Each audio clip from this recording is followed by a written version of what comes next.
Boa tarde, eu sou Rafael Segaúgue. Neste vídeo nós vamos falar deste exame de Biologia, 12ª classe de 2020. Vamos ao número 1. O cientista Van Leeuwen é considerado o pai de A. Botânica, B. Genética, C. Microbiologia, D. Sistemática.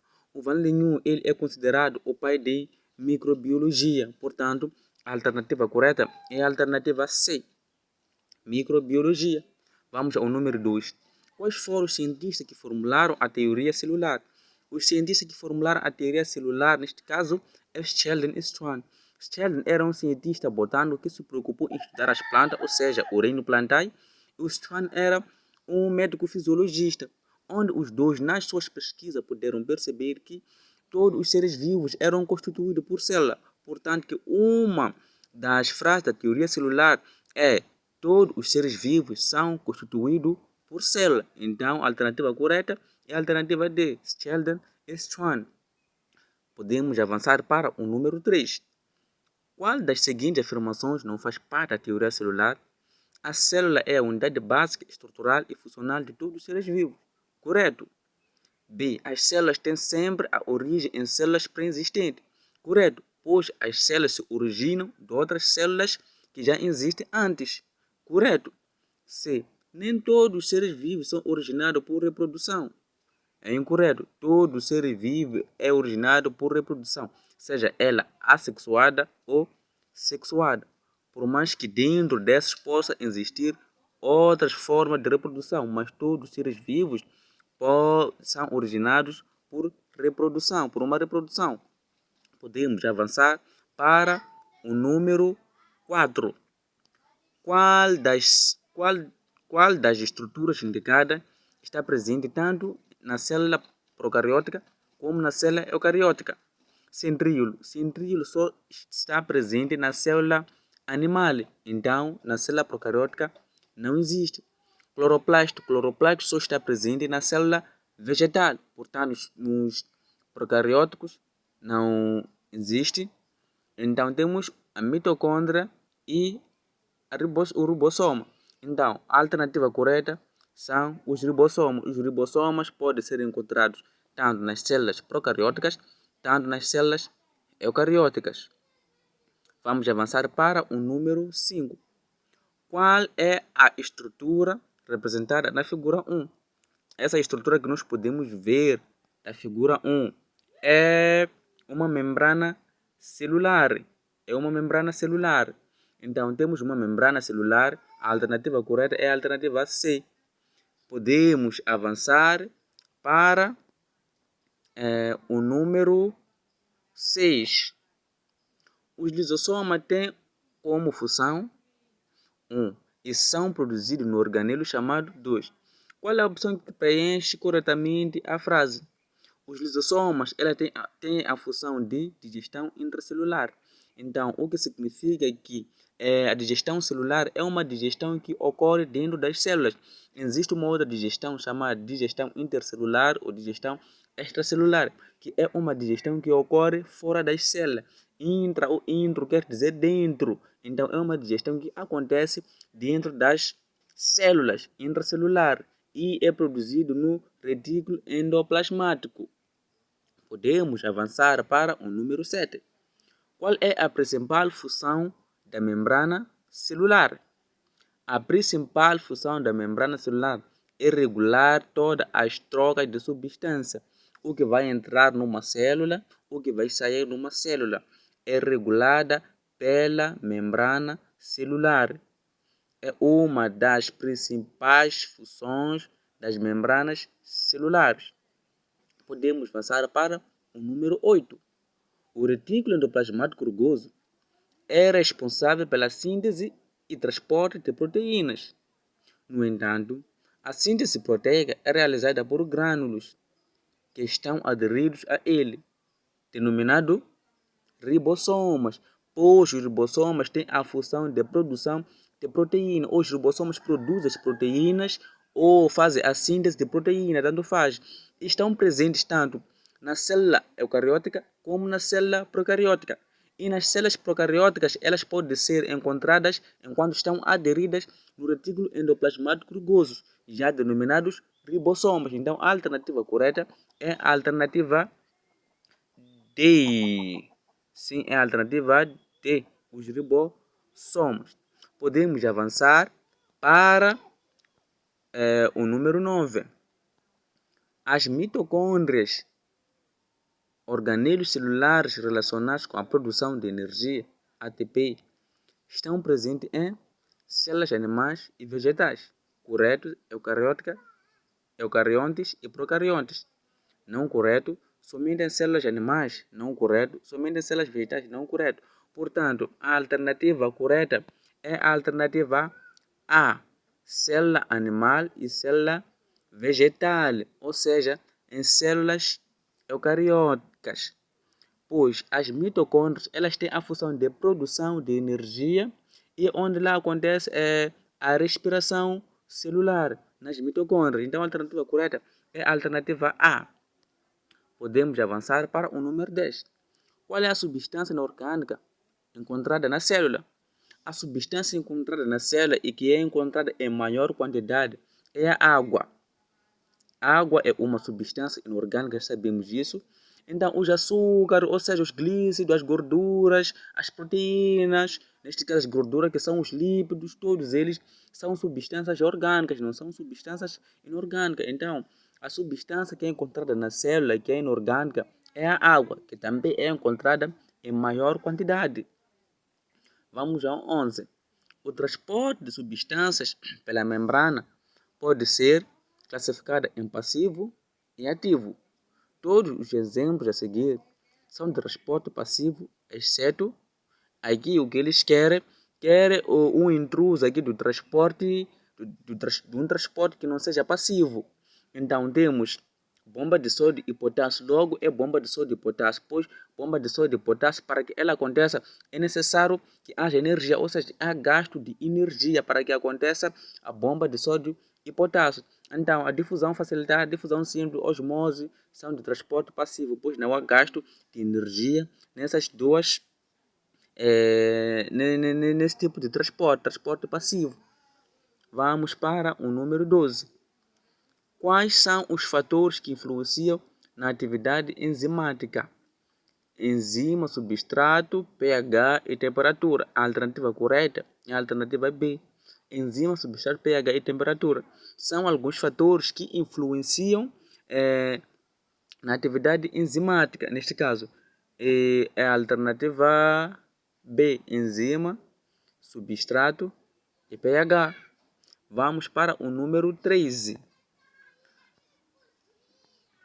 Das seguintes equações químicas, qual é que indica a equação geral da respiração celular?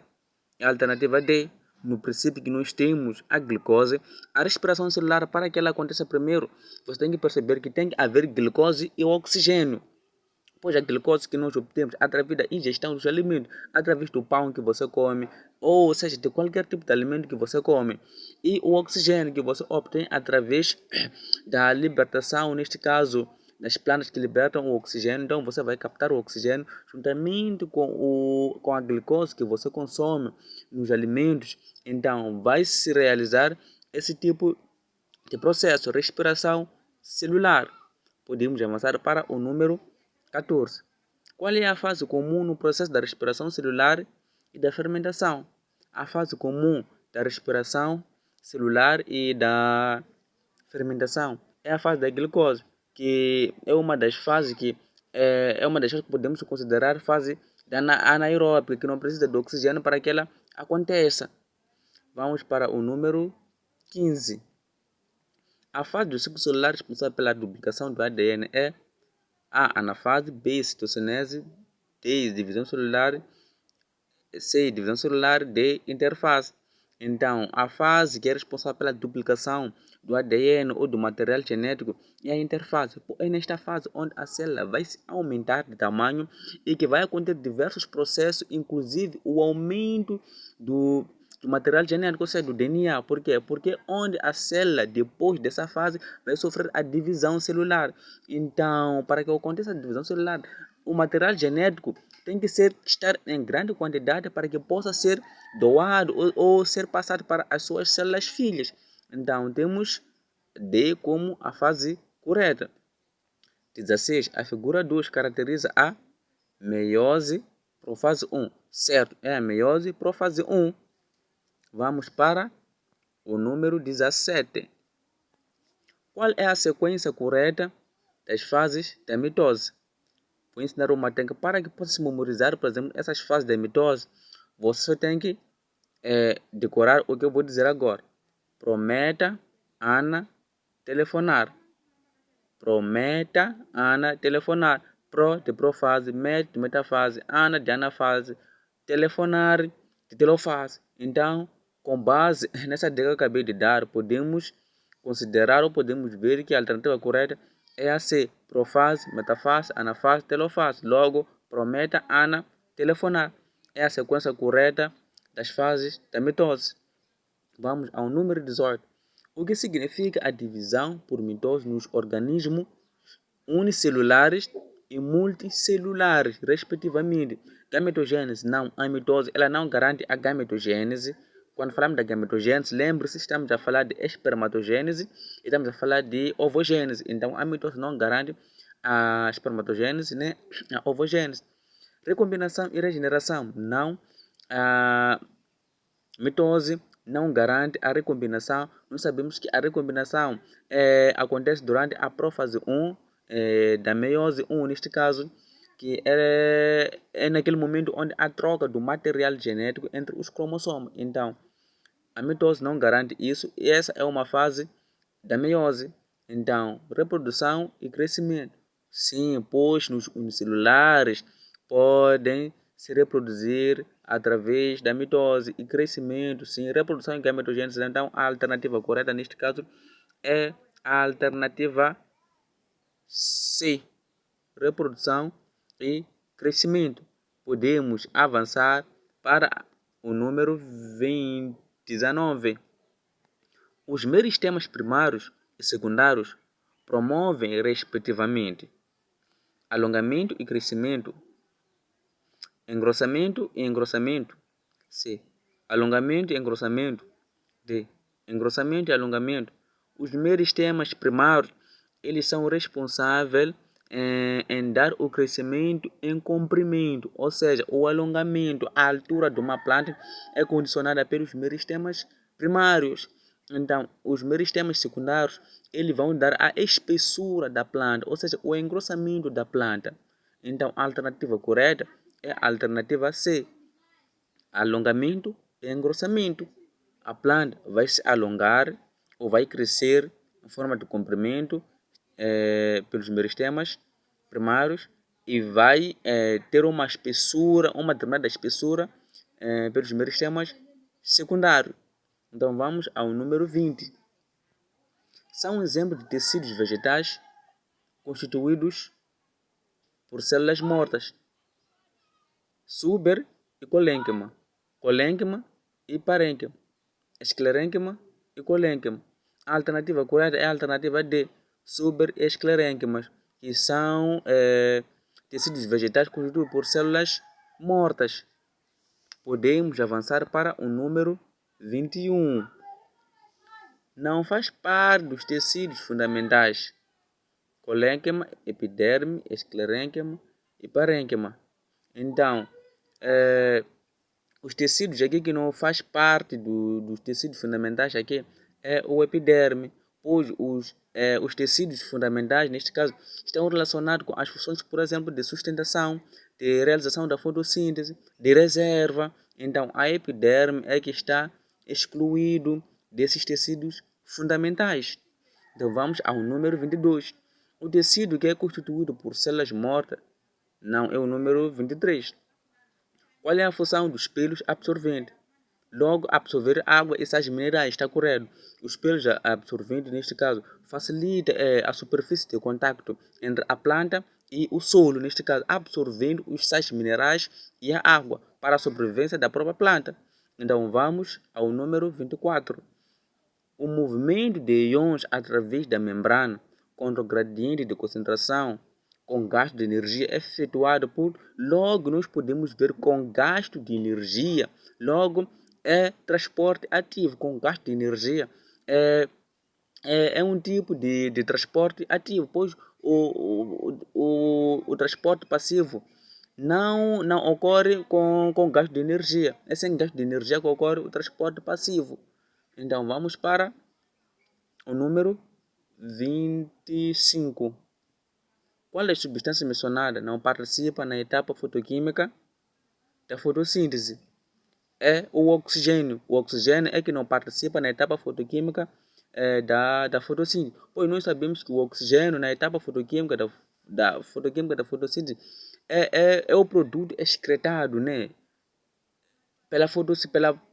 Através desse processo da fotossíntese. Nós vamos ter a água, e nós vamos ter a luz, e nós vamos ter o dióxido de carbono liberado, neste caso, por animais. Então, a planta vai absorver esses três componentes.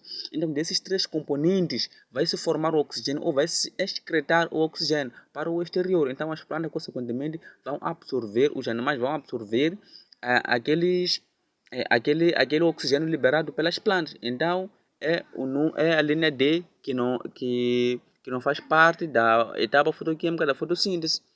Vamos para o número 26.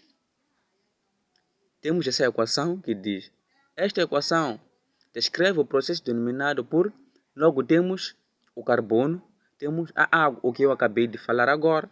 Nós vamos ter a água, vamos ter o carbono, que vai se formar a glicose e, consequentemente, a água. Então, este é um processo da fotossíntese. Esta é uma equação da fotossíntese.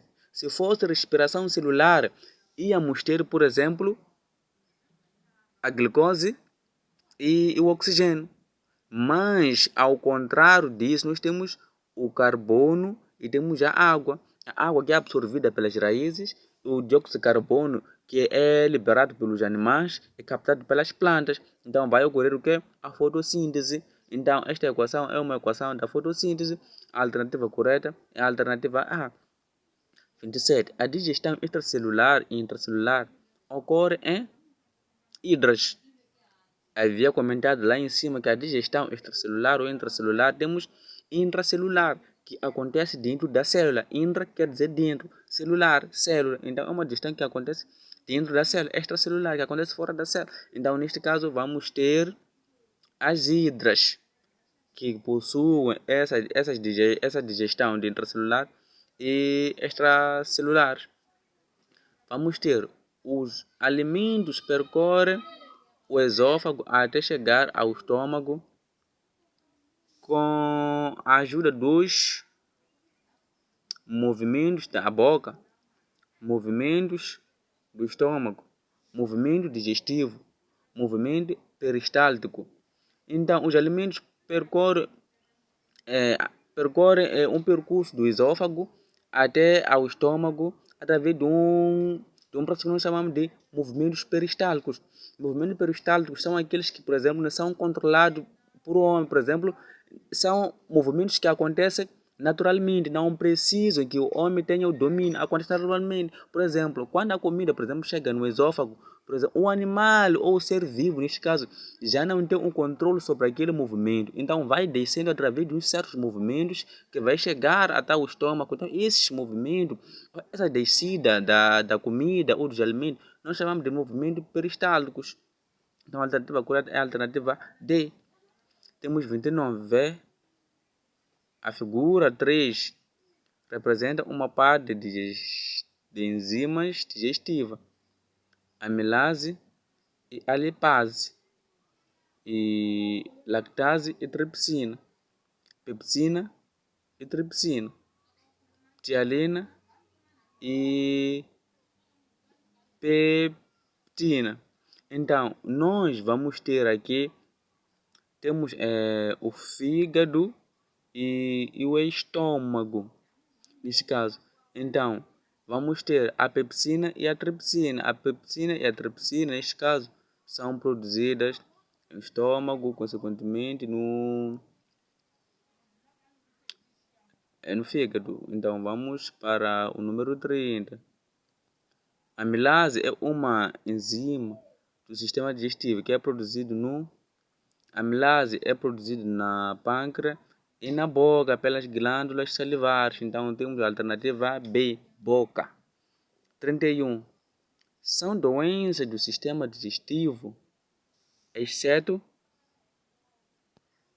Então, aqui, um exemplo de uma doença que não faz parte do sistema digestivo é a tuberculose. A tuberculose não faz parte do sistema digestivo. As brânquias são estruturas respiratórias que podem ser encontradas na ou nos peixes. Então, vamos para o número 33. Qual é o tipo de respiração do animal representado na figura 4? Os insectos, neste caso, possuem a respiração tranqueal, neste caso. Então, cutânea, não. Difusão, nada. Tranqueal, sim. Então, os insectos possuem uma respiração tranqueal. Então, a alternativa correta é D. Vamos ao número 34. As trocas gasosas durante a respiração pulmonar ocorrem ao nível dos alvéolos. Sim, as trocas gasosas ou a hematose acontecem nos alvéolos. Então, a alternativa correta é a alternativa A, neste caso, que é os alvéolos. 35. O sistema circulatório aberto é característico nos artrópodes. Os artrópodes, neste caso, que são característicos do sistema circulatório aberto. 36. Qual é o tipo de circulação sanguínea do animal representado na figura? É um peixe. Temos uma respiração simples e completa. Simples porque vai passar pela única vez no coração. Então, 37. Qual é a célula sanguínea responsável pela coagulação do sangue? São os plaquetas. Pois os plaquetas que são responsáveis, nesse caso, para garantir que não haja a hemorragia numa pessoa. Então, são as plaquetas. Então, vamos para o número 38. Qual é a principal função do aparelho reprodutor masculino? D. Produção de gametas masculinas. Alternativa D. Então, temos o 39. Qual dos órgãos não faz parte do sistema reprodutor feminino? Ovário faz, útero faz, uretra não faz, vagina faz. Então, nós temos a uretra. A uretra, que é um órgão que só é encontrado no sistema reprodutor masculino, responsável pela condução da urina, desde a bexiga até fora do corpo humano. Então, é a uretra. A liberação dos óvulos pelos ovários chama-se, estamos no último número, o número 40. Fecundação, menstruação, ovogênese, ovulação. Então, a liberação dos óvulos, quando se libera um óvulo no ovário, esse processo nós chamamos de ovulação. Então, ovulação é a liberação de óvulo pelos ovários. Então, pessoal, até o próximo vídeo. Espero que possam resolver mais exames, para que vocês possam aproveitar. Por exemplo, se aproximam aí os exames, então estejam ligados a esse canal, pois farei resolução dos exames desde 10ª classe até ao ensino superior. Espero por vós no próximo vídeo. Até mais.